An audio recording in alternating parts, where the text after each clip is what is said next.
Good morning. Welcome to a day in the life of a lonely 70-year-old. At church today, I started thinking about the time I had leprosy.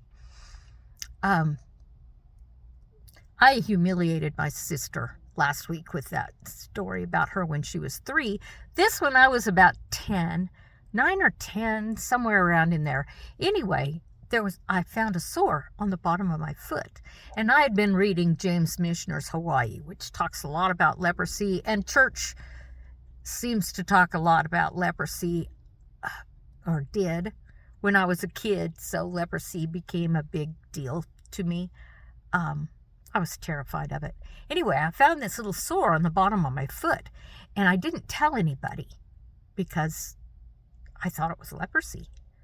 And grew and it grew and it grew and it grew. It did not get better. It just kept growing and growing and growing.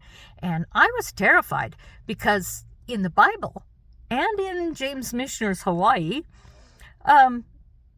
you can't stay home.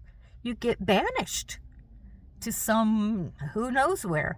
And I kept thinking, where do they banish a 9-year-old? Where do they banish children? But it terrified me. It really terrified me. I thought I was dying of leprosy, so I just didn't tell anybody.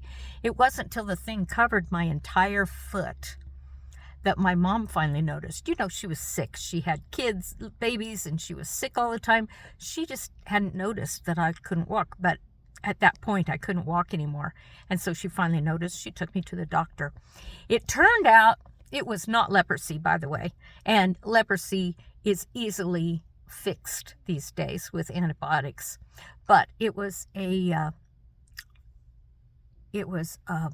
plantar's wart, and the doctor, he thought he numbed me. He put lots of numbing stuff in it. It wasn't till he started cutting the thing off that he realized I was not numb.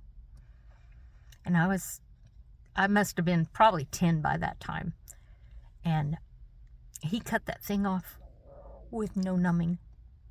It was very painful and horrible. But I didn't have leprosy, and I wasn't going to be banished off to who knows where. So anyway, I love you. I love my life. Have a great day. Bye.